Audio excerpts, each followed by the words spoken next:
Hello friends, good afternoon. Rudra Avantika part 13. Avantika ఏమోలే నాన్నని సాయంత్రం అడగాలి అని ఆఫీస్కి వెళ్తుంది. రుద్ర ఆఫీస్కి వెళ్ళడు, ఇంట్లోనే ఉండి డాడీ ఏంటి ఇలా అన్నారు, చిన్నప్పుడు అందరితో కలుపుకోవాలి అని చెప్పి నిన్న నైట్ ఇలా అన్నారు అని ఆలోచిస్తూ ఉంటాడు. సావిత్రమ్మ ఏవండి మీ పద్ధతి నాకేం నచ్చలేదు అంటుంది. ఆనంద్ వర్మ ఏమైంది అంటాడు.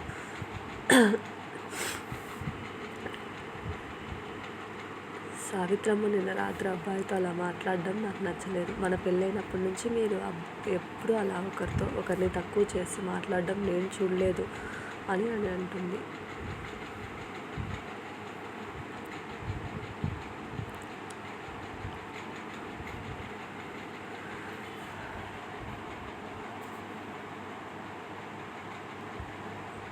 ఆనంద్ వర్మ చూడు సావిత్రి, సాక్షాత్తు నాగదేవత వచ్చి బొట్టు పెట్టింది ఆ అమ్మాయికి.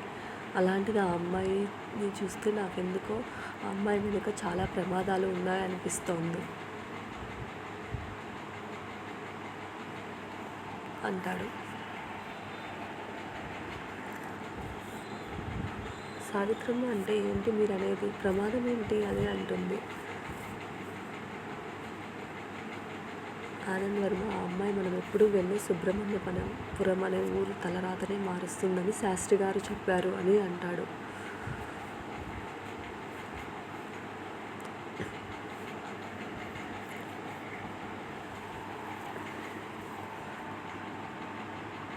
సావిత్రమ్మ బాగుంది, ఎక్కడో హైదరాబాద్లో ఉండే అమ్మాయికి ఆ ఊరితో సంబంధం ఏంటి అని అడుగుతుంది.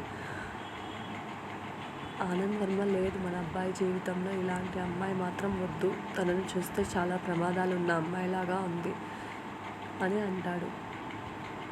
తన క్షేమమే నాకు ముఖ్యమని చెప్తాడు.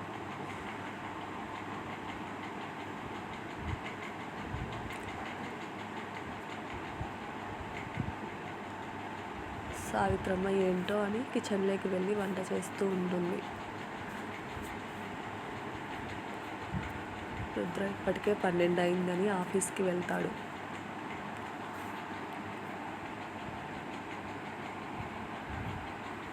అవంతిక సార్ రావట్లేదంటని అని చెప్పి బయటికి వెళ్ళి క్యాంటీన్లో కూర్చొని కాఫీ తాగి వస్తుంది.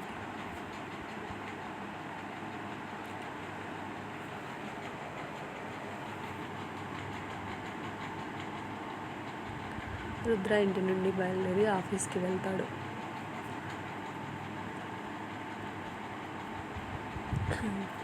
ఆనంద్ వర్మ లేదు, ఆఫీస్కి ఎప్పుడైనా వెళ్ళొచ్చు, కానీ శాస్త్రి గారిని ఒకసారి కలవాలి అని చెప్పి గుడికి వెళ్తాడు.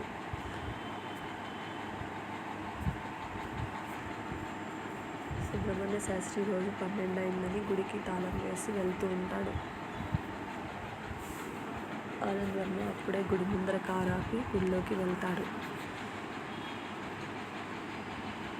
ఆనంద్ వర్మ శాస్త్రి గారిని చూసి శాస్త్రి గారు అని పిలుస్తాడు. సుబ్రహ్మణ్య శాస్త్రి ఏంటి ఆనంద్ వర్మ ఈ సమయంలో వచ్చావని అంటాడు.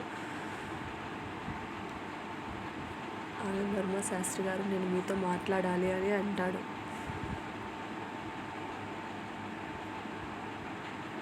సుబ్రహ్మణ్య శాస్త్రి సరేరా అని ఆయన ఇంటి లోపలికి పిలుచుకొని వెళ్తాడు.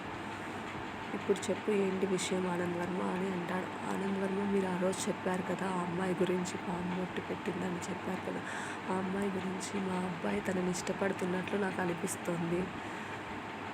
సుబ్రహ్మణ్య శాస్త్రి అవును, ఆ అమ్మాయి ఈరోజు పొద్దున్నే గుడికి కూడా వచ్చింది, ఆ అమ్మాయి పేరు అవంతిక అని చెప్తాడు.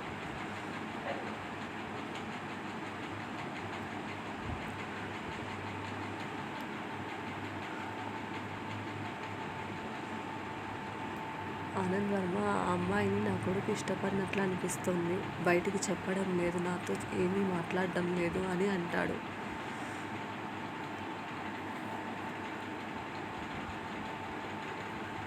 సుబ్రహ్మణ్య శాస్త్రి మంచిదే కదా, ఆ అమ్మాయి మీ అబ్బాయికి మంచి జోడి.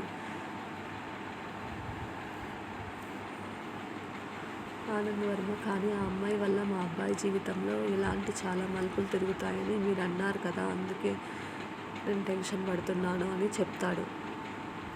సుబ్రహ్మణ్య శాస్త్రి నిజమే అని అంటాడు.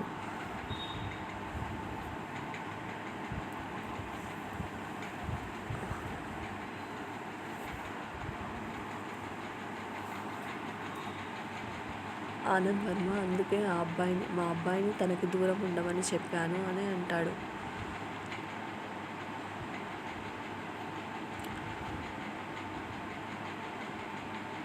సుబ్రహ్మణ్య శాస్త్రి నీకు ఇన్ని రోజులు చెప్పని ఒక విషయం చెప్పాలి అని అంటాడు.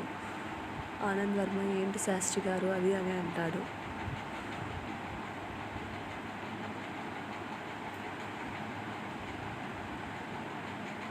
సుబ్రహ్మణ్య శాస్త్రి మీ అబ్బాయి జాతకంలో సర్పదోషం ఉంది, అది దగ్గర పడే సమయం వచ్చింది అని అంటాడు.